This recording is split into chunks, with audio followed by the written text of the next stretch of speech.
The most important thing in life is to find mentors that help you succeed in ways that you couldn't possibly do or imagine on your own, especially when it comes to climbing up the corporate ladder. This individual, Dereck Michael Dejernes, is one such case, where he talks about his trials, his tribulations, and most of all, how he made it to the top. Thanks again for listening to the Wonder XP podcast and following along on the journey. Go ahead and rate, like, and share this to any of the social medias that you so happily desire. Also, go ahead, if you feel the need to, bringmetolife.com/WonderXP, where you can donate to the cause and help me bring more amazing people on this page. Thanks everyone for joining me once again. Today we're going to take in a perspective from the corporate world from my friend Michael Dereck Dejernes, who has pretty much started from the bottom and worked his way up, as Drake would say, and now he's here. He works for a software technology company that is well known. And without further ado, Dereck, I'll let you take it away. So how you doing? First off, good? I am doing well. I'm That's excited to be good. here. How are you? I'm good. School's a little hectic and everything else, but other than that, can't And you're complain. stepping into the IT world, it sounds like, from a degree standpoint.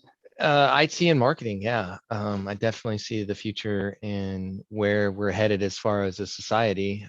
We're going to definitely have more of it in our faces and our driving, basically every aspect, as far as I can tell. I So agree. now, so now, what's your actual position? Because I know you're pretty a senior ranking officer up there where you're at. Yeah, I don't know about that, but yeah, so I work for a telecom and technology company, and that company owns 8 separate companies, actually 9. We just were in the middle of an acquisition. And so I run one of the companies, and it covers managed IT, cybersecurity, business phone systems, biometric stuff, as well as data center services. So kind of a very broad horizon of IT products and services. So, but yeah, I mean, you and I have talked quite a bit, so you know my story, but I've been with this company a little over 16 years. And so they are like family to me. Really have been with that company or this company for half of my life, which is crazy to say out loud. It's not necessarily a bad thing. You definitely. So where did you start out? I guess. Yeah, great question. So started in high school. We had a telemarketing division, and what a perfect high school job, right? Yeah. Like Right. flexible hours, worked from 4 to 9, in high school. And then in college, I thought I would have this awesome, smart plan where I'd go to school from 8 to 2 and then work from 3 to 11, which was a horrible decision because I basically was doing homework in the middle of the night. But no, but yeah, so I started in that division, and really about halfway through college, they announced that they were closing that division. It just didn't make sense to have that division open anymore. It wasn't profitable. And so, at that time, like that was really my life crisis, my first life crisis, right? And even though like now it kind of seems a little bit Minuscule in funny, that. Yeah. yeah, it's like, this whole thing, I thought my world was crashing down. And the reason why I thought that was because at that time I did not expect to be working for that company for the next 15 years, 16 years. But what I was doing is I was trying to pay for school as I was going to school, so I didn't come out with any debt. You always hear those horror stories of everybody coming out of school with student loans, and I have a friend that his student loan payment's like $1,000 a month, and so yeah, crazy, right? And so anyway, so at that time I was like, what am I going to do? I'm not going to be able to get a job. I was making decent money. I was making like $17 an hour or something like that. And so, back then in 2010, 2011, that was really good money. And so didn't really know what I was going to do. But crazy enough, there was someone in another division who was going to become a great mentor in my life here. But basically, came to the VP of that division that they were closing, or company that they were closing, and said, look, we need somebody to help in IT. Do you have somebody that is responsible and has a strong work ethic?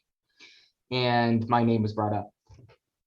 And so I go over there, and I'm sitting in this room. Number one, I have not really been exposed to the other parts of the company. At that time, I really just kind of knew about the business line that I worked for. And there's a couple reasons why. One, I was young, I was in college, I didn't really, think to ask about, hey, what else do we do here, right? Like, I had my one job, I was doing my job. And anyway, so I'm sitting in this room with the director of IT and the head land administrator, and they're asking me a bunch of questions. And I just flat out told them, I'm like, look, I don't have any IT experience, like zero. And they're like, okay, do you play video games? And I'm like, I'm not a real, video game guy, And so they kind of looked at each other and they're like, well, we need help. So if we're going to give you a shot, and as long as you work hard, we'll see what happens. If it works out, great. If not, you had another job, or, you had a job for another 6 months. I was like, oh boy, okay. And so I love to tell this story. My first job was the division that we closed. We had like 120 computers. And the guy, my boss, takes me over across the street and he says, okay, I want you to take all the hard drives out of these computers and I will be back at noon. And he hands me a screwdriver. He starts walking away. And I was like, I'm gonna need you to show me what a hard drive is. And so he laughs and he shows me what a hard drive is. But so I kind of like to tell that story because it's just very ironic that I ended up, running a managed IT business. From not planning on doing any type of IT. I was a business major with an emphasis in management. So anyway, I worked in IT for about 2 years and learned a ton. I had a great mentor that really taught me everything that he knew and explained things in ways that I could understand, which was great. And then I ended up graduating with my bachelor's degree, kind of like I said. It was a business degree with emphasis in management. And then there was a position open in corporate accounting. And so I applied for the position, and it was really to help run the back end accounting system. And it was a great, I don't know what the right Great word. opportunity. Well, no, it had to do with IT and business, which I both had experience in, and that was my degree. So it was like a great combination of a job. What you needed for what you went in for. Yeah. And so Sometimes it was life kind works like that. Yeah, it was kind of crazy, like how all these dominoes happened. And so I did that for a couple of years, and I was about 2 years into that position, and our president came to me and said, look, we need to open a new office. And he explained why. And he's like, we need somebody that's super organized, strong work ethic. We want to give you a shot to do this. And I'm scratching my head. I'm like, Now, how long was this time frame before that happened? Like before when you started with the new position and then you got to this next new position? 3 years. Oh, so, dang. So that's not much time at all in a corporate world. No, and I'm here I'm this young guy, right? And I'm like, whew, you want me to do what? And so I was like, well, okay, if they think I can do it, I'm going to do it, right? And so I was able to be involved in every part of the process, from, selecting the state, the city, the location, the construction, down to how many highlighters do we need, which it cracks me up because I remember working with the director of operations for the division that was actually going to go into this space. And he's like, hey, did you order highlighters? And I'm like, how many highlighters do you need? He's like, well, how many do you normally need for an office? I'm like, I don't know. So like all those types of things that, was just a great learning experience. I got exposed to so much. But I want to stop and talk about the mentor aspect for a quick minute, because even though I didn't necessarily know it at that time, what I was doing, it was so fundamental to my growth. But what I was doing is I knew in IT that I didn't know anything about IT. And so I needed to latch onto someone to learn as much as possible to keep up with everybody else that had IT degrees. They had all this IT experience, and I'm just trying to keep my head above water. So I latched myself onto this mentor and tried to learn every possible thing that I could. And then, I would go home outside of even, all my college work, and I would try to read and learn and read and watch videos as much as I could to learn anything and everything that I could. And the president, which has become a huge mentor for me, was also, I started to build relationships with him. And, he really took me under his wing. And at the time, I wasn't aware enough to really even understand what was happening. But it played huge role in my career going forward. And anyway, so I did that. And, the big thing that happened for me was after we opened the center and the new office and everything, what I kind of reflected on was the growth that happened within myself during that. But the turning point was for me was really they believed in me before I believed in myself.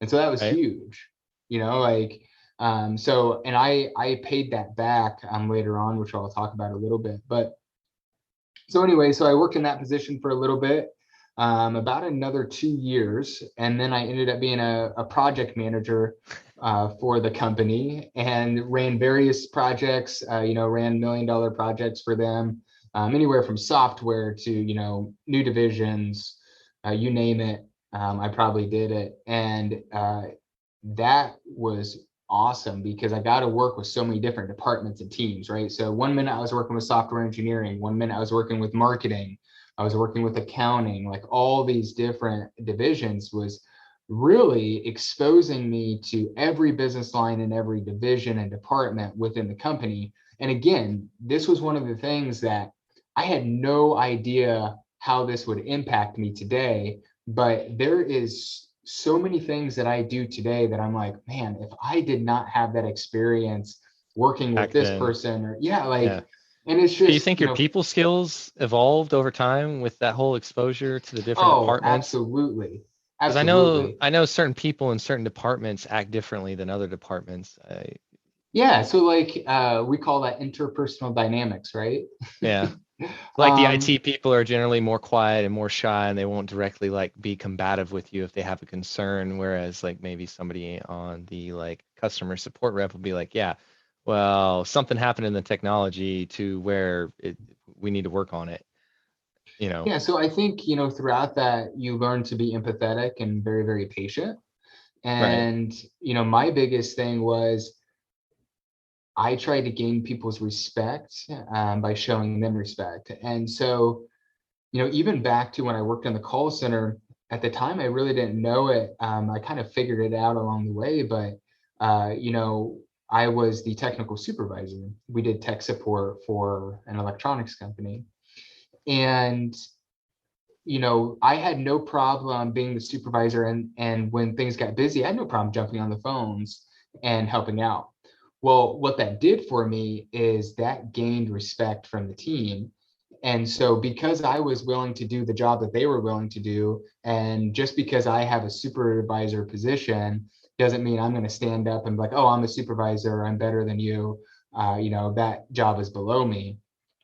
And Right. so because I jumped in and was willing to do anything and everything just as I would expect them to do, when it come to a request or ask somebody to do something, they did it because they respected me. And, they understood that, I would do the same thing, or, I'm not asking an unrealistic expectation. And so that has really played a big part in my career as well, as, serve others and they will serve you. And I Right. think that is, and so many people don't understand that. Like, Well, as most people think that you can just, bark orders and people will listen. Like the the reason the dog is man's best friend is because the dog has a huge respect and it looks at its owner as the alpha in the situation to not only guide them, lead them, and protect them, but also be a part of them. And I think the thing that most maybe CEOs and managers struggle with is the fact that, they get to a certain point and they just get comfy and they're like, well, I'm not going back to what I was. Screw that. Like, I'm not going to do those things. And it just creates this whole rift between, and once you create that rift within a company where it's, the paper pushers and the workers versus the overseers, it can definitely break the dynamic of a company. The productivity will go down, and the whole synergy of everybody just working together in a well-oiled machine, just eventually you're going to have to take that into a mechanic to get fixed, which I think would be probably your HR department, if I'm not mistaken. But no, but you're right. I mean, it's so many people let their ego get in the way. And what I preach to the team all the time is, I want you to be confident but humble. And that's huge for us, because I want someone to be competitive. I want somebody to be confident, but I also want you to check your ego at the door. Right. And, that's huge. And that's easy for some people, and that's really hard for some people, but to me, I mean, that is what I live by. And that's, I practice that. And so, because I preach that, I practice that, and I truly believe in that. And I do believe it influences the energy of the team. Well, and the other thing that I think is, like you were mentioning mentors, a lot of people don't understand that your network is your net worth. Like it says that in How to Win Friends and Influence People. That's why most of the people in that book were so successful, is because they had the people skills to build a team around them. And like you said, you may not be the most intelligent person in the room when it comes to a certain thing, but I think one of the dynamics that makes Elon so successful is he knows how to make that notoriety, that companionship, that camaraderie within his dynamic. And that's what makes a company successful, is just being able to pick everyone's brain regardless. Don't get me wrong, there's going to be days where somebody's going to come up with a stupid idea, like we should have, double the coffee cups or something like that. But other than, like, has there been a time when somebody in the company that like just said something that just like made so much sense that it improved the dynamic or the workflow or the... Oh, absolutely. Yeah. So, one of the examples comes up that we actually had a newer tech, and he made a comment about, oh, it'd be really nice if we could do this. And so, I went way too deep, right? So I put my technical hat on and I was like, okay, yeah, this lives in our ERP system. So we need to get you access to this. We'll set up the rights for you to do this. We'll be able to have you access this. And it was funny because we talk about this, and I give this example a lot. He literally says, well, can't we just write that on the box when we inventory it? Huh. Yeah, we can. That's a great, yep, that is way, and so it's those types of things where, like, I want my team to feel like they can give that feedback or those ideas, and it be an open forum for people to share their thoughts and feelings and ideas. And I think that is really part of a culture. And I think the company I work for is, and that's why I've stayed here 15 years, is because of the culture. They care about their people, they care about the customers, and they invest in their employees and support their employees. And I have it's hard for me to say that other companies aren't like that, right? Because this is really the only company I've worked for. Right. Well, I can tell you that other companies are not like that. So, I'll save you the grass on that. Well, it's just like, I talk to so many people that have come to work here, and they're like, man, this is one of the best companies I've ever worked for, and so they kind of validate my thought. But yeah, I mean, it's definitely things like that. And I love those moments, because we can tell those stories to new team members or even existing team members, and they laugh about it, but they understand how much it means and what the culture is like, to be able to say, hey, just because Derek's in this position doesn't mean I can't go to him with an idea, right? Right. I mean, you have to be approachable as a person. Like, if you're not approachable, like, trust me, I've worked with people that are definitely not approachable. And I guess the thing about me is, like, I'm not an egotistical person, but I don't care about people's like personas or whatever. I'll ask them a question if I have a question. So I was often the guy that people like sought out. Hey, can you ask this person the question? I'm like, why don't you? Well, because they're a jerk. Well, why do I want to ask your question for you? You know, kind of thing. But I think you definitely have built a system that is hugely successful, and a lot of people with positions of power could definitely learn from that, whether it be within their own business or their own company, or even necessarily in like some sort of other dynamic. Well, And I what's really that? like what you talked a little bit about, and you and I have talked about this before, so I know that's why you kind of said it. But you if you're the smartest person in the room, you're in the wrong room. Right, And a lot of people, I know what I'm good at, and I know what I'm not good at. right. And I like to hire people that could take my job someday. And that is what I look for when we hire somebody, and like that's super important to me. And And that's not I a trait that you're want, going to find a lot in well, I people want with that people position. working for me that are smarter than I am. I know I'm not the smartest person in the room. I know Mhm. I'm not that 36 ACT guy, right? I know what I'm good at is building teams and bringing the right people and the right heads together to make something successful. But I'm not the smartest one in the room, and I love that. And so many people, I'll be in conversations and, I can just identify it by how much they're talking, that they're trying to show me how much they know, which is great. But I don't, I can tell that you're knowledgeable or that you're an expert in this space. Like, I don't, you don't have to be the person that says, 3 million words to let everybody know that you're smart, right? And Most so definitely. I think, and it just goes back to being confident but humble. Yeah, and I think that's because me going back to school at the age of 30 as a dinosaur is kind of, Which I that. love that. Like, you don't even blink an eye, right? You don't care about what people think. And, you, a lot of people say, oh, I don't care what they think. I don't care what anybody thinks. At some level, we do care about what people think.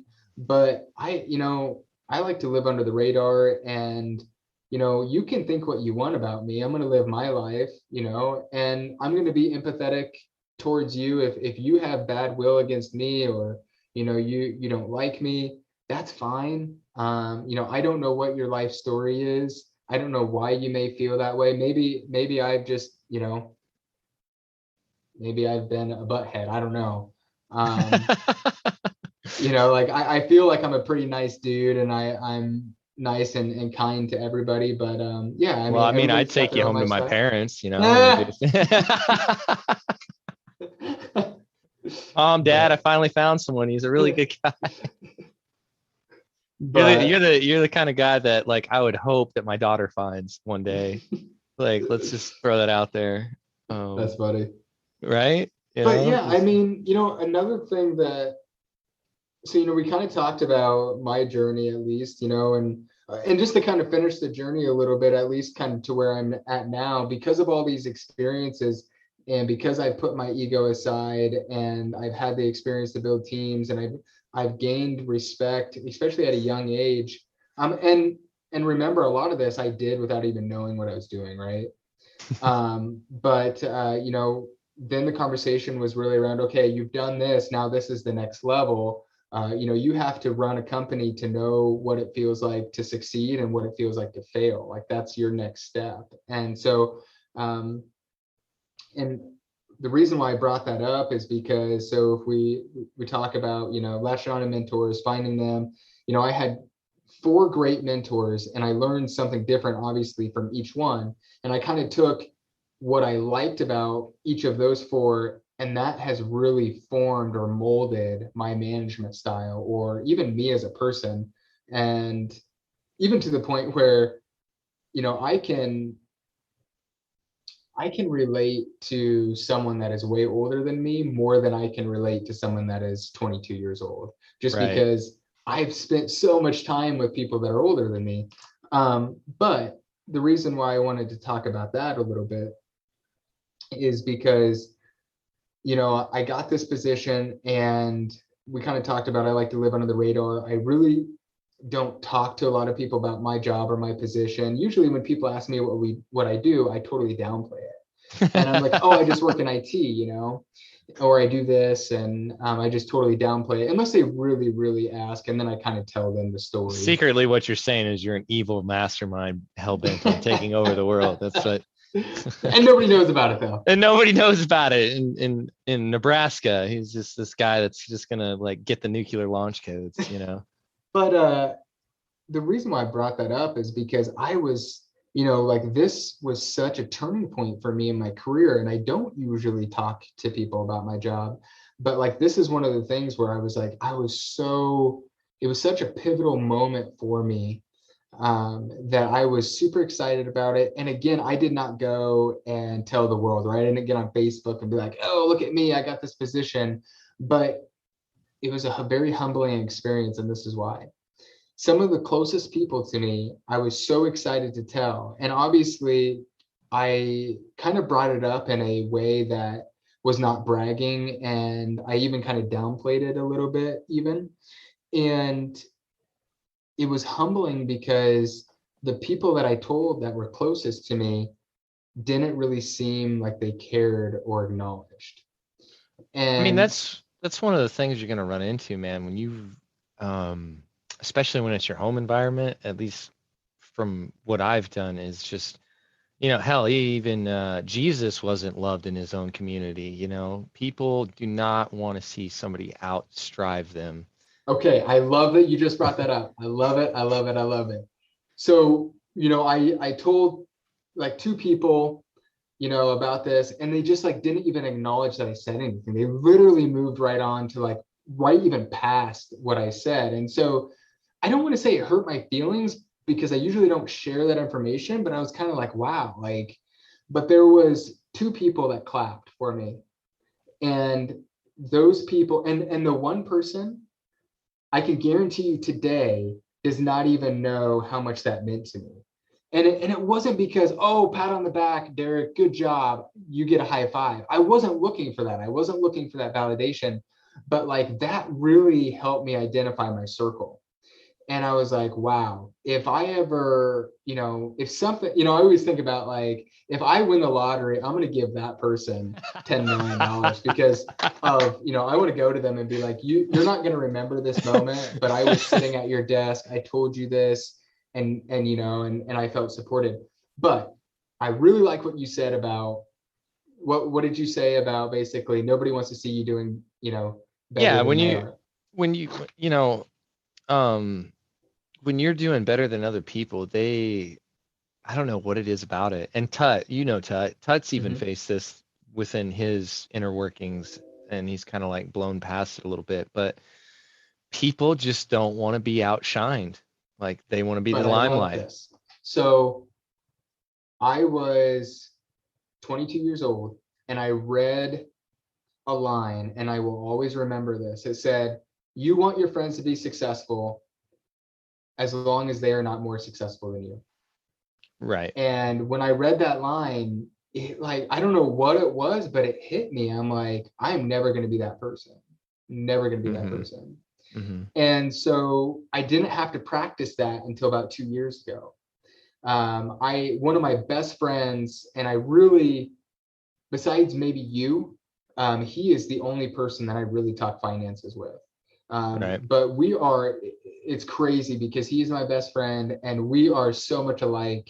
It's yeah, just mindset as far as career, financial goals, politics, just everything. It's crazy how much we're alike.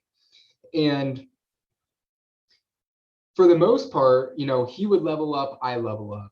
And it's just great competition. And we don't even see it as competition. It just kind of naturally happens. And so, he sees me doing better, and so he'll do something better in his career and vice versa. And it kind of just, it's a healthy push.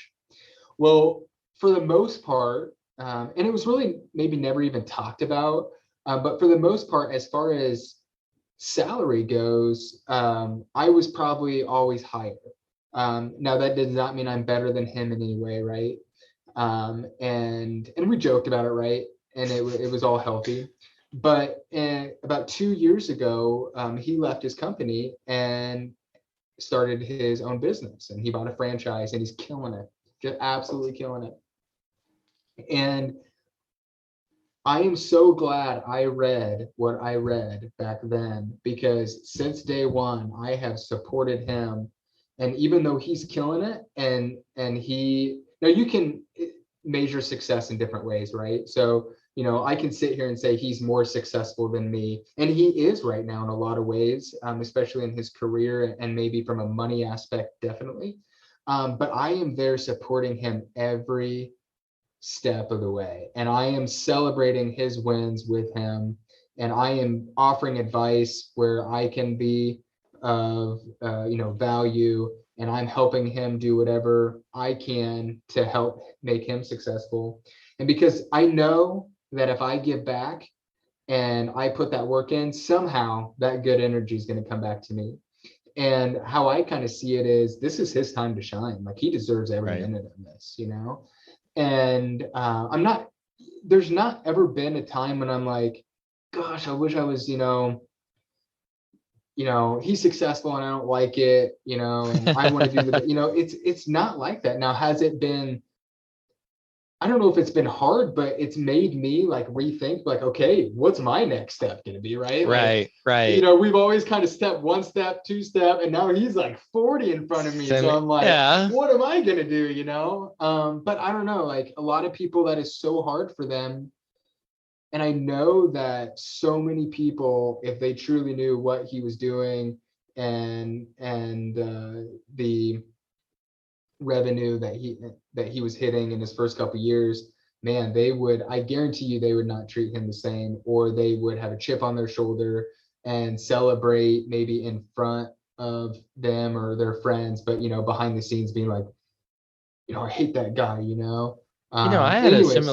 I had a similar situation with Tut. So when I was coming up, Tut had just launched his clothing brand and stuff, and we touched base one time before he started that, and then I started traveling, and I think it was like year 2 of my travels that we kind of touched base. I got his sweater, the one that everybody sees in my Instagram posts, and at that time, I was definitely making more money than he was. He was a college student.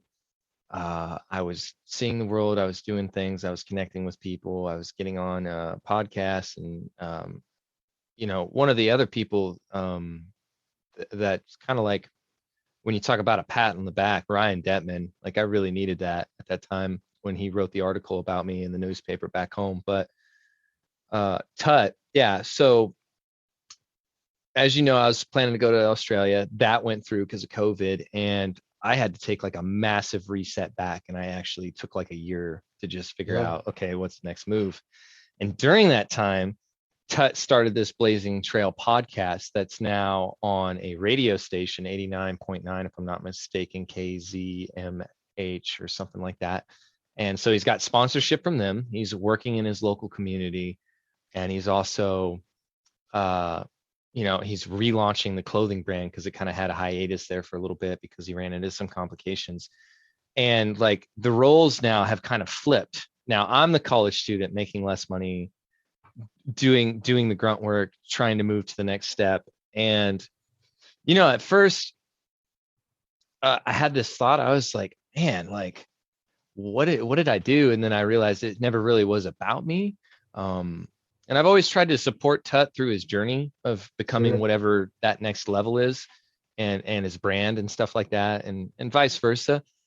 And I think people just need a huge reflection to realize that we're here to bring people up. So like James Cliver, for example, he started marathon running, and I was like, I need to get my fat butt into the gym. So that's why I started going to the gym. So he's like my physical aspirations, and I guess Tut's more like the business kind of side of Sure. things. And so when they level up, I totally get the whole mentality of like, what's the next step for me? Where am I going? How am I going to get back onto that podium?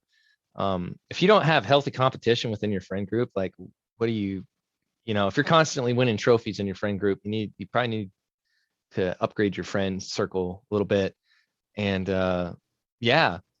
But you are going to be successful at whatever you do, because every time you go through something like that, when I talk to you, you love the process and you're not scared of the process, right? Like, right. Yeah. you Generally. are not scared. I mean, I'm a very conservative person, right? Like, you take way more risks than I take. My risks are very, very calculated, right? And there's pros and cons to that. Like, Right. Totally. Like I and remember so talking to you about the bull run, and you're like, so let me get this straight, Alan. You're gonna run in front of a 3,000 pound animal. And I was like, yeah, it's gonna be great. And you're like, dude, you're insane. yeah, I mean, it takes all types to go, make the world go around, Yeah, and 100%. but yeah, I mean, you're loving the process, and so many people forget to reflect on the process and where they're at right now. Like, I just talked to somebody about this. They bought something they've always wanted, right? And this item, I won't even say what it was. They're like, okay, well, now I want this, and I'm like, well, wait, you think about this for a second. What you bought, like, you wanted, and that was your goal. Like, you wanted that so bad 2 years ago. Like, you need to enjoy what you bought, like, and take time to enjoy that. Like, yes, you definitely want to choose, like, what is the next thing, right? But, like, take time to live in the moment, to be like, man, I wanted this so bad 2 years ago. Now I have it. Enjoy Mhm. it, Right. find joy in that. People don't do that enough. I think like a lot of people see me when I go on my travels and they see all these posts. Like there's a lot of content that I don't put up at all. And I just share with people when they talk to me in passing. Love And that. there's some moments where I won't even like record it, or it's just a mental snapshot in my head. And when you go on travels or you go and do something, especially like you're talking about, where people just buy things to like fill that hole, you'll just see people like sticking their rear out and like taking a selfie, like, I'm at the docks. Oh my Yeah. God, look at me. My life's so great. And one of the things I try to do on my Instagram and all my social media is I try to post the struggles and the battles as much as I can, you know. See, and that's what makes you real, though. Like, Yeah. so many people post the perfect life on social media. And even though almost every single person knows that everybody's life is not perfect, they are comparing themselves to somebody's best parts of their life without being like, they're struggling with stuff just like you are, you Yeah. know? But when you share that real, raw content, I think that's relatable. And I think that's why people relate to you. Well, I can't remember. I think you were one of the people I asked. I was like, I, th- I think I was like, would you rather read a comic book about Superman in his perfect form, or Spider-Man with all of his screw ups? And almost every single person besides this egotistical jerk that I don't talk to anymore was like, oh, I'd rather read about Spider-Man, because everybody wants to, they love the underdog, they love the Rocky stories, they love the battling, the losing people in the process, the And financial everybody loves the struggles. underdog. Oh Everybody yeah, loves the underdog, 100%. Yeah. I'll actually probably make a podcast episode about that. But and that's once again what you talk about a friend circles. Mentors are a part of that friend circle that helps elevate you to new levels. Like from Absolutely. Like, sh- I just, man, I tell people, talk about giving back. We had, and again, this was, 3 years ago now, we had an intern start. And at the time, I really didn't understand what my company was doing, but basically they said, here, this is an intern, work with him, grow him. Well, really what they were doing is they were giving me an employee to see how it worked out, because I managed multiple teams of people, right? But they weren't direct reports to me. So they were really, it was a little bit of a test with some guardrails. Anyways, and we just clicked, and I shared as much information that I knew and that I learned over my past 12, 13 years at that point. And I did not realize how rewarding it is to see and help someone grow. And, he'll be in meetings today. Like, I was in a meeting last week with him, and he was running the meeting.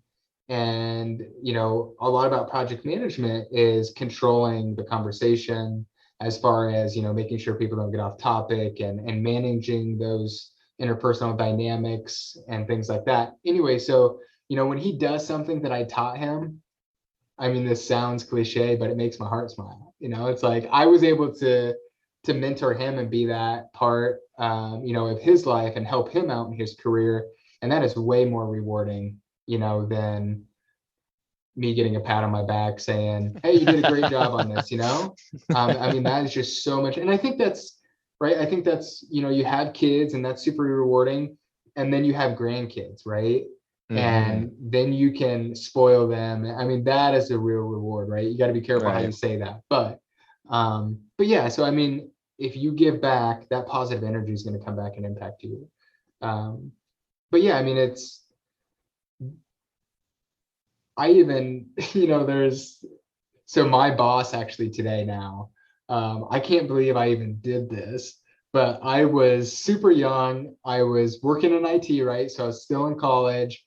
And I don't even remember what the email was, but I signed the email. And at the time, he was vice president. At the time, I signed the email, Dereck Dejernes, future VP.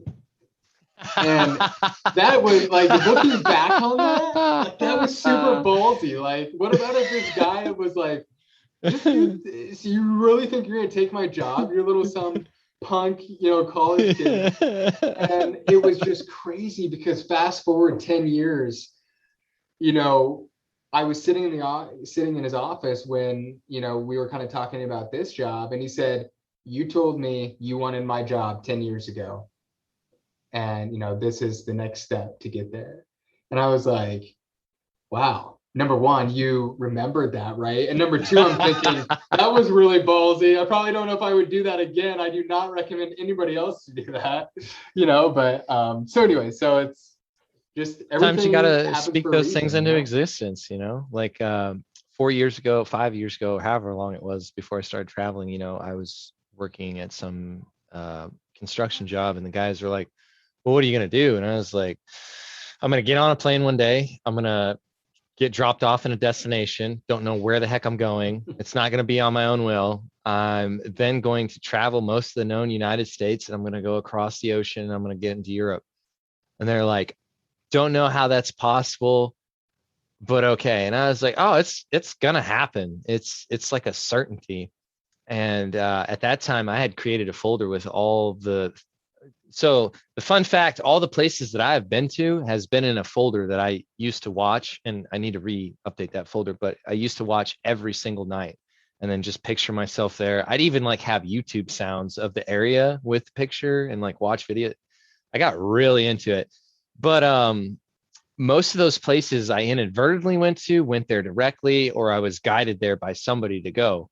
And I opened the folder up here recently, and like it's just kind of shocking, and then when I came back home after coming home to go to school, I've ran into people that knew me from, when I was in my early 20s or, my mid 20s, before I just took off and left everything kind of like a soldier, I guess, in a way. And they were just like, "Alan, you told us you were going to do this, this, this, and this, and I never believed you at all. And then out of nowhere, you just took off like a rocket ship." And I think what people don't understand is there's like a whole process that goes into that before you see the end result, But you manifested it and you made it happen. Oh, You set the 100%. goal, and like, I think, I was just watching an Instagram video where they were talking about that. Like, when you manifest something and you believe in it, you say it's going to happen, most of the time it happens. And so many people have all these ideas and goals, but you can Follow say through. like, okay, what are the actionable steps to get to that goals? Okay, well, number one, let's back up. Have you defined what these goals are, and have you written them down? Like, literally right here on my desk, there's a piece of paper that's turned upside down, and it's my New Year's resolution. resolutions, I guess. And there's 5 things listed on that paper. Right. And I talk to people about this all the time, that because I try to get them to do it just to see how it plays out. But for example, I will write down goals, and it is crazy how those things naturally happen, even if every day I'm not like, okay, this goal, this is what I'm doing to meet this and work towards my goal. Like, it's crazy to look back at that. One of them was getting more involved in the community, and kind of expanding my network, or even friend group in some ways. But and it's crazy. So now I'm involved in all these things. Like, people are asking me to join committees. I'm on the board of directors for the chamber. Like, I'm in all these groups. I'm in this innovation group. Like, and it's just crazy that I wrote that goal down, and I actually started these goals, and they're super high level, right? But I wrote them down in November, beginning in December. And it's crazy that we're 9 months in, and I've almost checked all of them off just because I wrote them down, and somehow they naturally happen. But Right. I like that you told the story about, you said you're going to do this, and even if you didn't 100% believe it yourself, like, saying it out loud that you're going to do something and you're sharing that, like, dude, naturally that stuff happens. Like, there's been so many times when I've said something out loud and I'm like, that I'm going to do this, or this is my goal, and it's crazy how it happens. And we talk a lot about that, within the company, there's multiple divisions, like I talked about managed IT, and then there's the business phone system side, the biometric side, the data center, the cybersecurity. They're all separate divisions within this company. And I sit down with them and we write down goals, because otherwise it's me talking to the operations manager saying, hey, this is what our goal should be. Okay, well, let's grow revenue by 15% in your area. Okay, what does that really mean? Like, are those actual tangible goals? And what we found out was, if we write a number up on the whiteboard out there that says we want to implement, or we want to gain this many management of devices in IT in the next 12 months. And then the team gets to go up there and change that number every time we land a customer. And because that number is written up there, because it's written up there, everybody knows what the goal is. And it's crazy how you hit it almost every time. Right. Like, it's everybody is firing on all cylinders because they know what that goal is. And it's just, I don't know, it just naturally happens. But you have to write down those goals in the first step. Like, so many people are so worried about how they're going to do it and what it's going to take to get there. Write the dang goal down first. Yeah, 100%. It'll come later. It just, I talk to these people, and like, other than Tut, you and somebody else, it's like, man, like, what do you like? I've done this in X amount of like 3 years, which most people don't even accomplish in the 60 years that they have, or 70 years that they have on this planet. And you, like, you, okay, you got an apartment, you got a new car, you like, and it'd be one thing if they were happy, they were content, they never complained, they never whined about anything. But like, so many of the people I talk to, they're just like, well, if this happened, if that happened, and I was like, well, why isn't it happening? It starts with you, dude. Like, like, get on it, like, put some gas in the tank, like, do it. Like, I don't care if you got to like go wild out, get buck naked downtown, or whatever it is you need to do to get yourself motivated into that position. But like, get on it for the love So of I God. think, most people, and because this is a very humbling thing to identify, right? Most people know why things aren't happening, but they don't want to hear about it. Like, Right. a lot of people, they'll talk about credit card debt, and they have tons of credit card debt, and they'll do something, like take out a loan to clean up their credit card debt, and then I'll be like, oh, cool, so you're cutting those credit cards up, right? Like, well, no, I'm keeping them for emergencies. It's like, like, they know what the right answer is. Right. And I can tell them all day long what the right answer is. They already know it, but they don't want to hear it. And so I think that's why I like to be so self-aware, and I like to hear, I like constructive criticism, and this is why I like it. Because, for example, if my mentors are not giving me constructive criticism, that means they think that I have reached my full potential and I have zero room for growth. Which is a horrible thought when you think about it, because right? That means that you're at the end of your rope as far as life goes. And so like I actually had a team member that I'm working really closely with right now. And any feedback that they would get, they would be really sensitive to, and it would hurt their heart. And so we had a heart to heart, and I'm like, I see so much potential in you. That is why I'm giving you constructive criticism. And, I talked to them and I said, you know me now that I'm never going to yell at you. I'm never going to raise my voice. I'm never going to come in and slam my fist. And, you know me as a person. And so when I give you that feedback, or I have those coachable moments with you, it's because I care about you and I see something that maybe you may not even see in yourself. Mm-hmm. And after that conversation, Alan, this person has grown so much. We were in a meeting and it was a very, very big pitch, potentially one of our largest customers. And he was poised, he was seasoned, he was saying the right things, and I was just so proud. But it's anyway, so people have to be open to constructive criticism. Now, you don't want everybody's opinion, right? Like if I say, Alan, you're doing everything wrong, everything, like, which I've had people do. I've had people tell me that. you got to weigh people's opinions. Like, is someone just giving your opinion, you truly don't agree with it? Great. Be confident enough to know that. Like how I explain, like if I explain Alan to someone, people's like, who's this Alan guy? I'm like, it's a crazy cat, and I don't know how, but he's gonna be famous one day. And he's just crazy enough to do it. And I'm gonna say, I knew him and I talked to him, I worked with him, I was involved with him somehow. But no, everybody's gonna have their own opinion of you. But it's just be open to feedback and constructive criticism. Don't look at it as a negative, like you've done something wrong. Right. It's funny you should mention that, because in one of my workout stories, the person was like, you shouldn't do those balancing things with the dumbbells in your wrist because you're going to break something. And I was like, how about you just stick to the crypto, buddy, and I'll stick to the working out. How about that? Like, if I didn't think I could do it, I wouldn't do it. And I was like, the fact that you can't do it should say something about your physical wellness.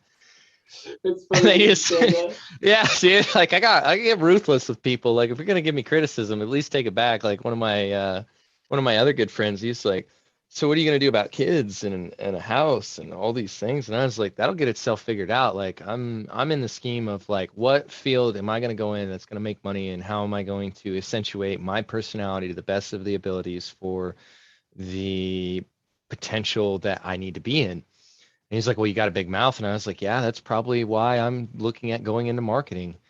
And he's like, you're good with technicals. And I was like, that's probably why I'm going into coding. And I was like, when your body's cashed out and done and tired because, you've been doing construction for so long and stuff like that, I'll still have my brain up here when I'm 60 years old, as long as I take care of it, And, those, some of the things like they talked about, like a family and a house, everybody gets so set on that you gotta have this by this age and you gotta have this by that age. It's like, if it's meant to happen, it's gonna happen. And whether you buy a house at 40 or 55 or 65, it's not wrong. No, it's right for you at the right time. Exactly. And, I had a family member, and I love having these conversations because, I just let them roll off, and it makes me laugh, to be honest with you. But, we'll have, they were just really railing on me that I wasn't married yet. I remember this. Yeah, just really railing on me. And it was funny because, and I was just kind of, a lot of times I downplay it, I'm like, haha, and I kind of joke with them and have a good time, right? It doesn't bother me. And, then they're saying, you're missing out on this, you're missing out on this. And I kind of turned it back around on them. And I was like, okay, so, but I am truly happy. Like so many people like, oh, I'm happy on social media. I have this, I have that. I'm truly happy. Money doesn't make you happy. Materialistic things do not make you happy for the most part. And, I explained to them, I was like, I am truly happy. I love my life. I have a great work-life balance. I have a great family. I have great friends. I have everything in my life that I need. I am still competitive and I'm still compelled to move forward and grow every day. But I'm just really content in my life. And so, she kept railing on me. I'm like, okay, so wait. So your two kids, the one hates their husband, has financial problems all the time. Huh. The other one's been married 2 or 3 times, has multiple kids with multiple people.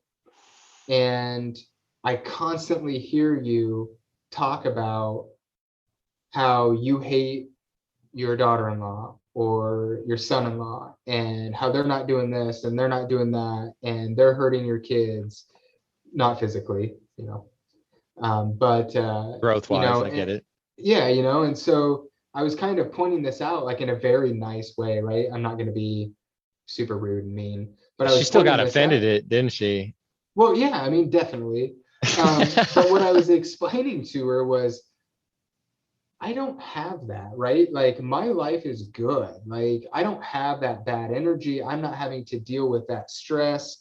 And when I find that girl that matches my energy and that I find myself thinking about all the time and then I can't imagine life without her, like that is the one. And until I find that person, I am totally content. Like if I get married, great. If I have a family, great. Now, if I did not surround myself with good friends and if I didn't have such a great family, I totally could get how someone has that missing piece, right? Because a lot of people, they buy something because something is missing inside them, right? They may, buy a big house because they want people to think they're successful, or, I love cars, right? So, like I love cars and so I have a BMW, but it's not, I don't have a BMW so people can be like, oh, dude, he's super cool. He has a BMW. He must have a really great job. He's successful. I'm like the total opposite, right? Most people don't even know I drive a BMW. And I don't tell people, number one, I don't drive it every day. I know you've made fun of me for that, right? So it's a weekend vehicle, but I'm complete opposite. I would rather people like not even know, right? And we're talking about a BMW like it's some supercar. It's not, right? It's not a Porsche or Lamborghini, but people buy a lot of those things to portray something because they're missing or they're insecure or whatever it may be. And so I think it's very important to be self-aware and identify things that truly make you happy. And one of the things that I have really tried to do in the past 5 years is identify what does make me happy, right? And like, for example, even in the past year, there was something like, during the week, obviously, I love my job. I put tons of energy into my job. And there's times I go home and the last thing I feel like is cooking, right? Like I just, on the weekends, I love to cook. I love to do that. But anyway, so I noticed, I was like, I just dread going home. And I like to eat healthy, right? So Same. It's not like I'm going out through McDonald's. And so I identified that I just hated cooking during the week. And so I started meal prepping, like on Sundays, and I would do like 6 to 8 weeks of meals, so Monday through Friday, I just pull something out of the freezer. And I know this is a weird example, but something that small allowed me to be happier. Like I can go home after working all day and I'm like, oh, I don't have to worry about making supper because it's in the freezer, like those small things. Like I wish people would take the time and listen to their heart, their mind, what their body is telling them, and identify those things. It doesn't have to be like, oh, I have to have this huge house to be happy, or I have to have this to be happy. It's like some of the smallest dang things can make people happy.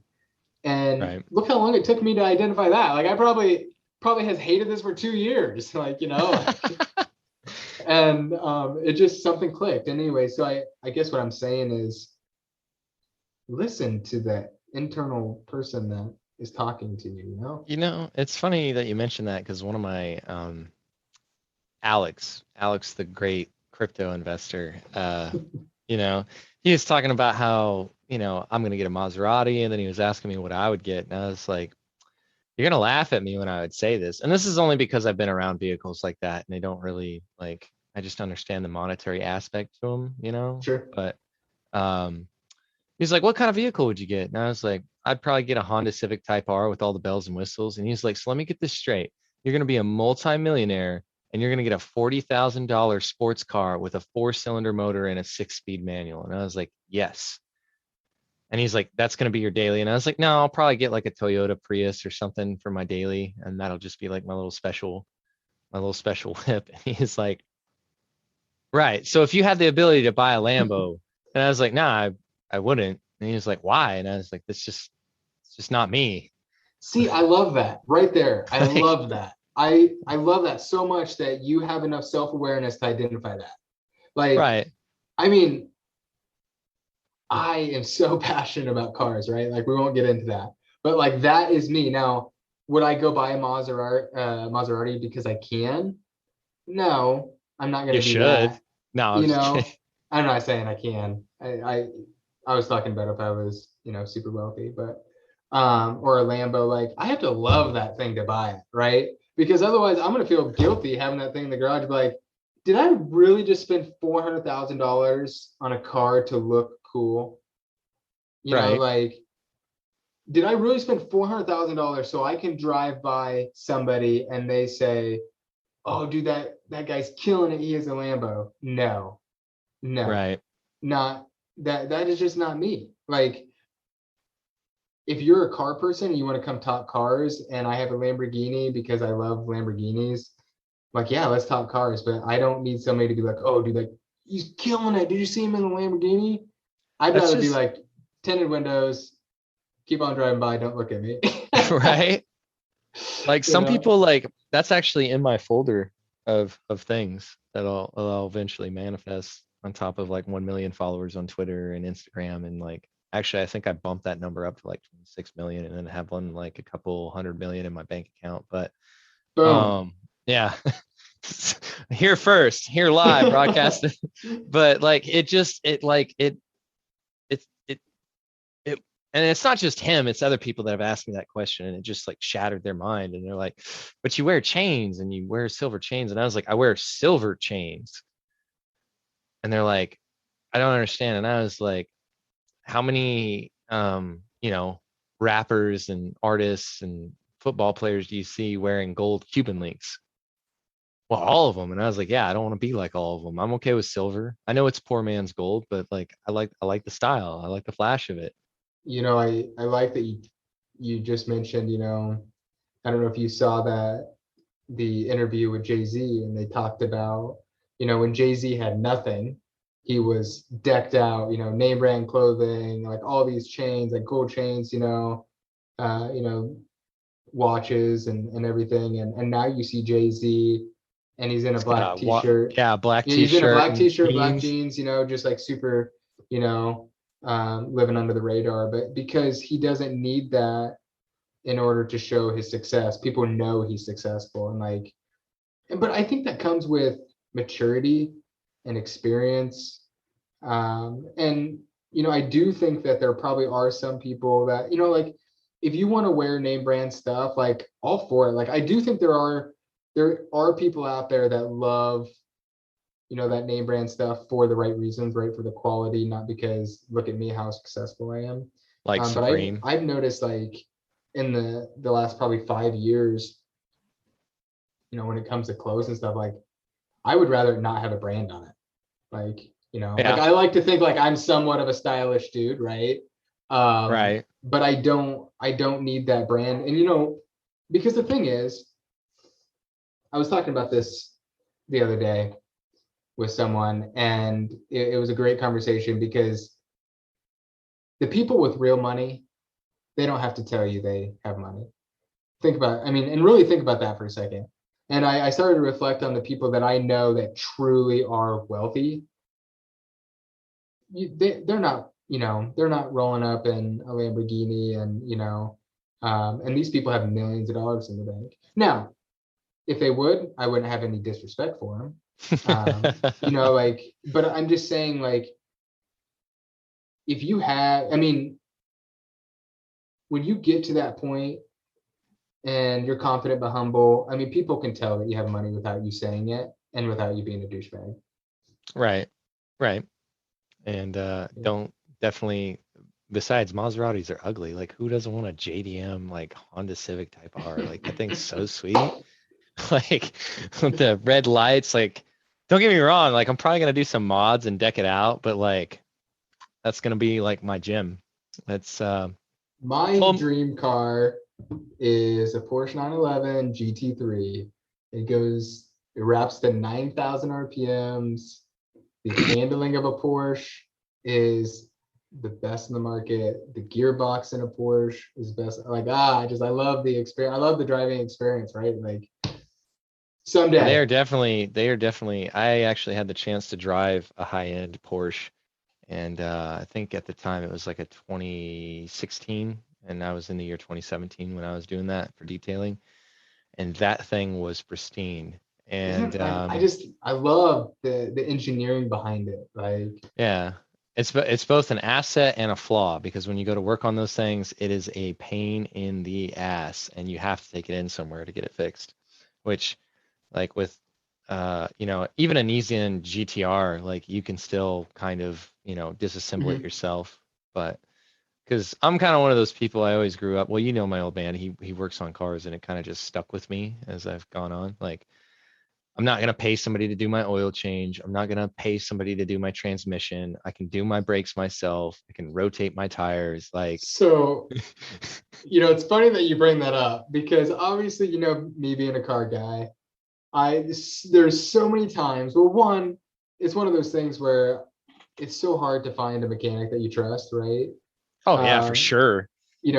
We won't even get on that topic, but there are so many times, like, I am such a car guy, but then I'll be like, I'm not going to pay someone $500 to do that, right? And so I'll do it, and I'm like 5 hours into the job, I'm like, I should have paid someone 5 hours to do this. I hate my life right now, Right, but it's worth it at the end. Like the other day, I bought this vehicle. It's an '08 Honda Civic, but I replaced the CBC axle myself. Simple, just jacked it up, popped it up. I don't mind doing that. It's just there's just I guess I'm getting to the point in my life where it's again identifying, things that I like, and there's things that I'm starting to be like, I don't like to do that. And so It's worth the value to me to pay to have that done.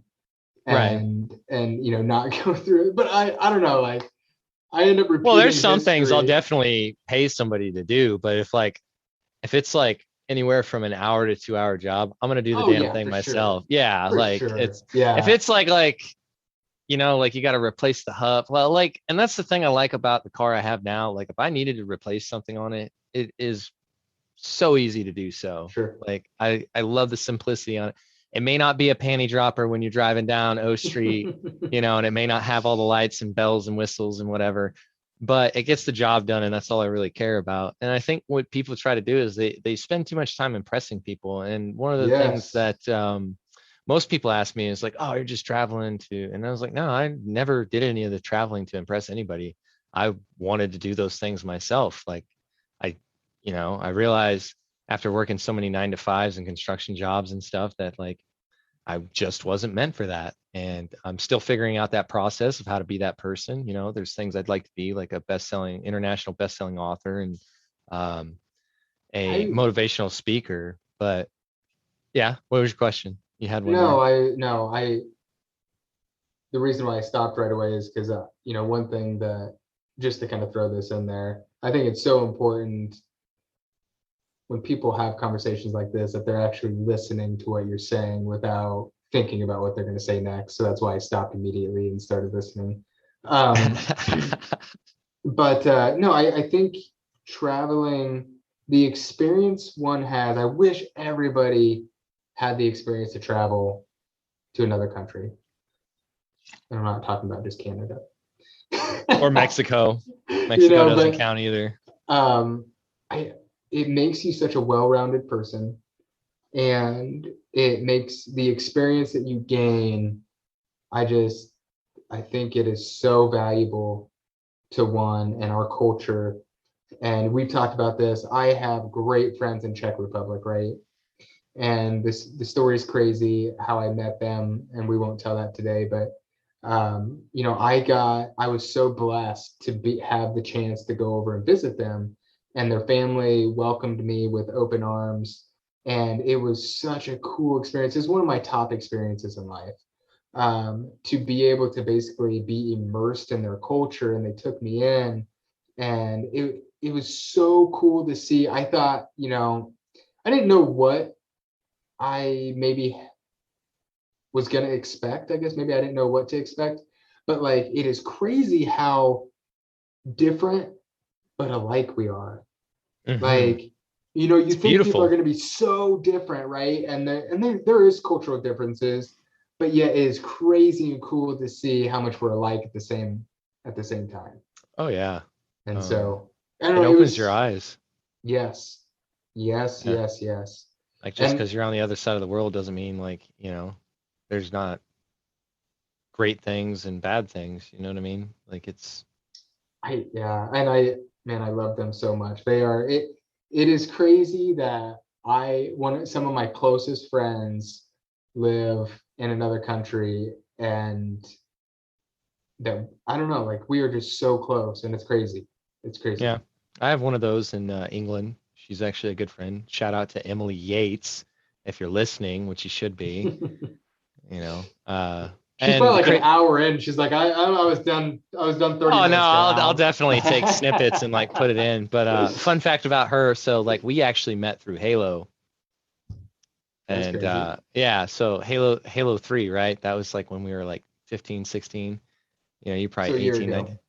Yeah, whatever. Yeah. But you know, we just kept this friendship up, and then I was like, you know, one day I'm gonna meet you, and one day I'm gonna be in your country. Like, that's gonna happen. That's on my list, by the way. Um so uh but so I've met her, and then I traveled over to Europe and met her again. And now Love I it. just got to get to England. Yeah. So sometimes you meet people in the most mysterious ways.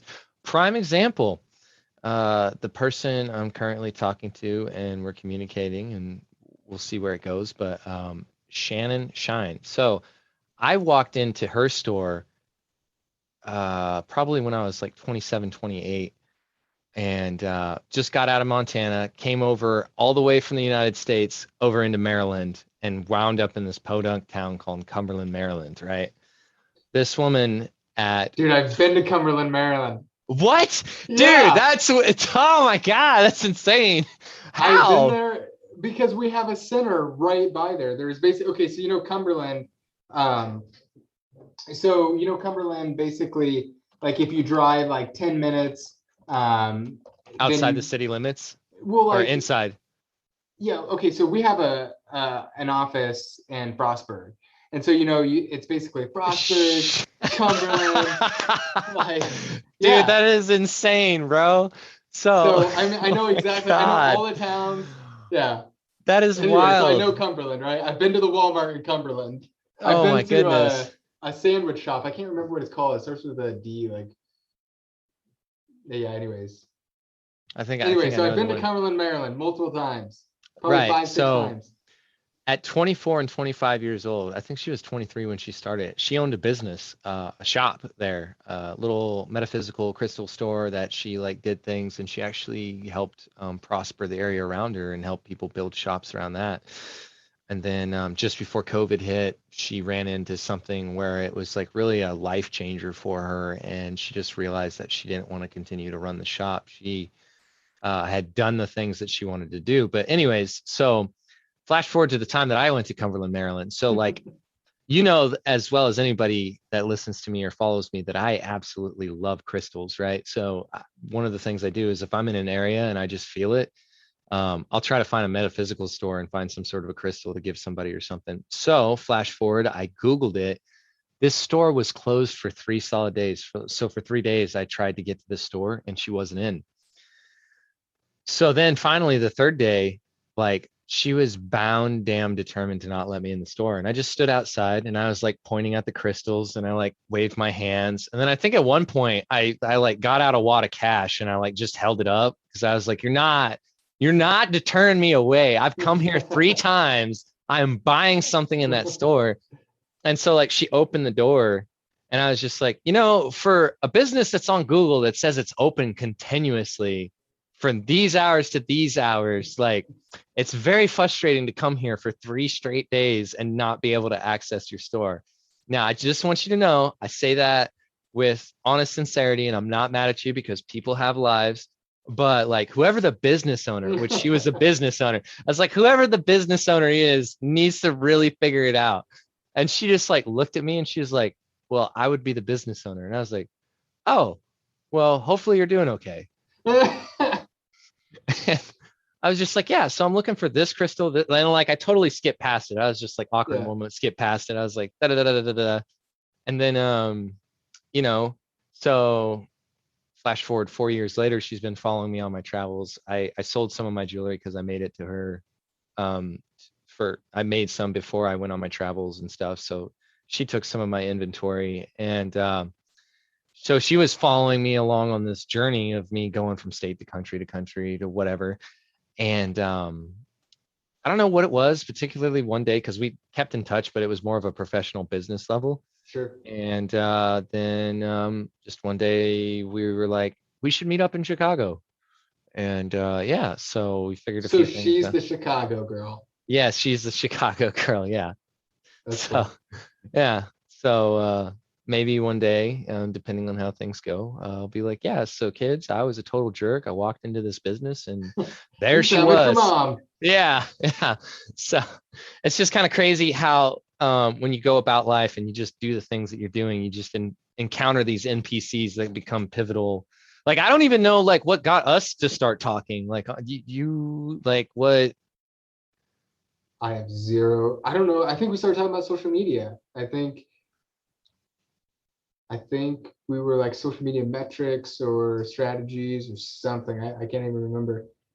I know you reached out to me because I was like, I went to high school with this guy. Why the hell is he texting me now? And like, I've encountered that a lot. So it's like not as like fresh as when I first started. So it's just like, I was like, oh, okay, this is kind of awkward, but I was like, all right, I'll respond. Hey man, what's going on? And then I think you like asked me some questions or stuff. And then, you still have yet to take me out to dinner, but that's okay. We'll work on that. I know I'm ugly.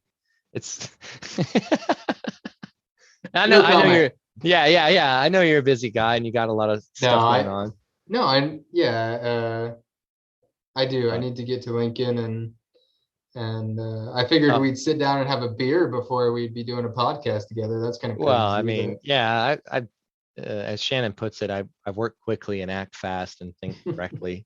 So that's one of my better qualities. But if you had, since I don't want to take up too much more of your time, if you had one quote that was to be put on your headstone or people were to remember you by, you can't put me on a spot like that. Oh, dude, I do it to everybody that gets on this show. So, well, you already know what it is. Be confident but humble. Be confident but humble. I like that. So, do I send that to your secretary or your notarizer, or like who do I deliver that to? Yeah, I can make like a little plaque and then you can just put it on your desk. Alan, I have not made it to the point of having a secretary yet. No, but yeah, I mean, that would be I say that over and over. Well, I don't know I don't know. There's so many. It's funny that you said that, right? You had a gun pointed to your head. They're like, you got to give me one quote. And if it sucks, I'm blowing your brains out. Like, what would it be?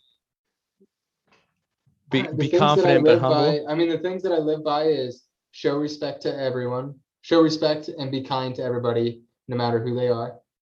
Mm-hmm. Go above and beyond in everything that you do and be confident but humble. That's a good 3-quote segment. Is there anything else you want to tell people before I let you go so you can go home and not have to cook yourself a dinner tonight?